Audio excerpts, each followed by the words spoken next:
Right, ఇక welcome to the news. Details చూస్తే మంత్రి కందుల దుర్గేష్ మాట్లాడుతున్నారు. లైవ్ చూద్దాం. లిఖించబడినటువంటి రూల్స్ బుక్ చదువుకోమరండి. ఆయనకి తెలుసా విషయం?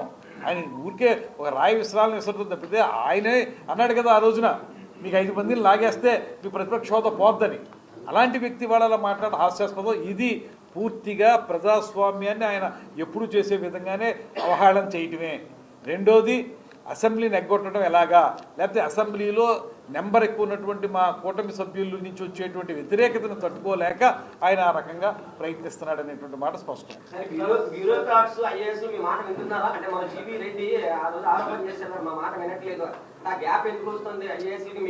అలాగా మీరు జనరలైజ్ చేసి మనం జనరల్గా ఐఏఎస్లు పొలిటీషియన్స్ మాట వింటలేదు, పొలిటీషియన్స్ ఐఏఎస్లు వింటలేదు, ఇది జనరల్గా ఉండే ఆ స్టేట్మెంట్ ఇవ్వకూడదండి. కొన్ని సందర్భాల్లో కొన్ని చోట్ల ఎక్కడైనా ఆలోచన విధానంలో కొంచెం మార్పులు చేర్పులు ఉంటే దాన్ని మాట్లాడుకుని సానుకూలపరచుకోవాల్సిన అవసరం ఉంది. కొన్ని సందర్భాల్లో ఇలా కొంచెం ఎక్కువ జరిగి ఉండేటువంటి అవకాశం ఉంది. కానీ అన్ని చోట్ల కూడా ఎవరైతే బ్యూరోక్రాట్స్ ఉన్నారో వారు పొలిటీషియన్స్ హ్యాండ్ ఇన్ హ్యాండ్గానే పనిచేస్తున్నాం. మొత్తం రాష్ట్రం అంతా కూడా పనిచేస్తున్నాం. 1-2 స్టే ఇన్సిడెంట్స్ వల్ల మనం మొత్తంగా వింటలేదు అనేటువంటి నిర్ణయానికి రాకూడదు.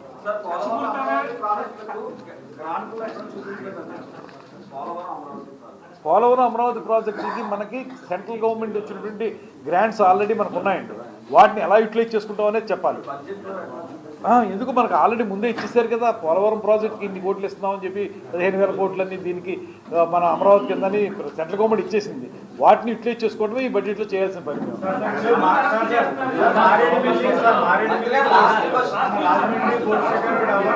అవునండి, మీరు కక్షపూరితంగా చేయవలసి వస్తే అధికారంలోకి వచ్చిన మరుక్షణమే చేసేది కదా.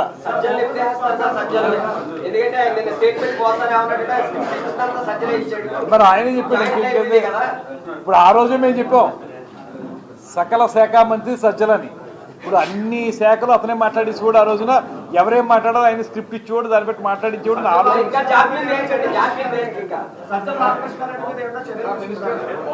ఇప్పుడు ఇది రొటీన్ డైలాగే కానీ మళ్ళీ చెప్పాలి తప్పదు. చట్టం తప్పని చేసుకోవాలి.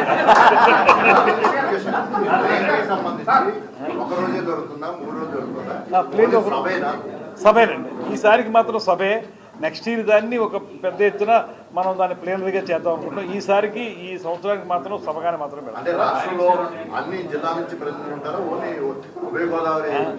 మాకు ఎప్పుడైనా సరే ఆవిర్భావ దినోత్సవం అంటే రాష్ట్రంలో అన్ని మూల నుంచి వస్తారంటే, కాకపోతే ఎక్కువ మంది జనం మన ఈ పక్కపక్క జిల్లాల నుంచి వస్తారు. అన్ని చోట్ల నుంచి మాత్రం పార్టిసిపేషన్.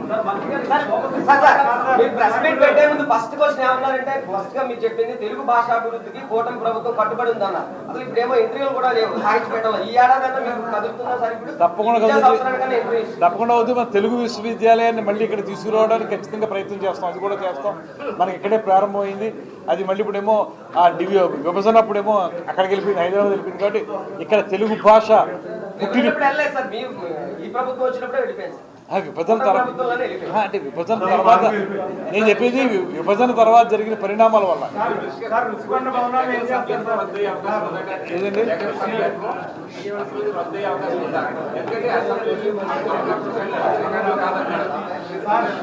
అది స్పీకర్ గారు తీసుకుంటారు. అది స్పీకర్ గారి యొక్క విచక్షణాధికారం మీద ఆధారపడి ఉంటుంది. ఆయన ఏం చేస్తారో దాన్ని బట్టి.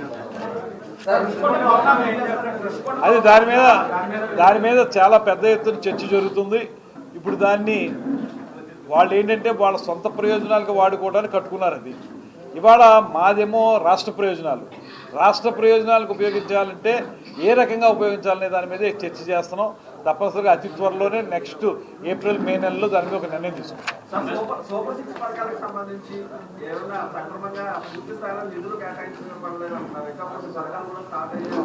ఎందుకు మీకు నేను దాంట్లో క్లియర్గా తల్లికి వందనం ప్రారంభిస్తాం స్పష్టంగా చెప్పాం కదా. రేపు ఎస్ఎల్బీసీ టన్నెల్ వద్ద రెస్క్యూ ఆపరేషన్ కొనసాగుతోంది. ఎస్ఎల్బీసీ టన్నెల్లో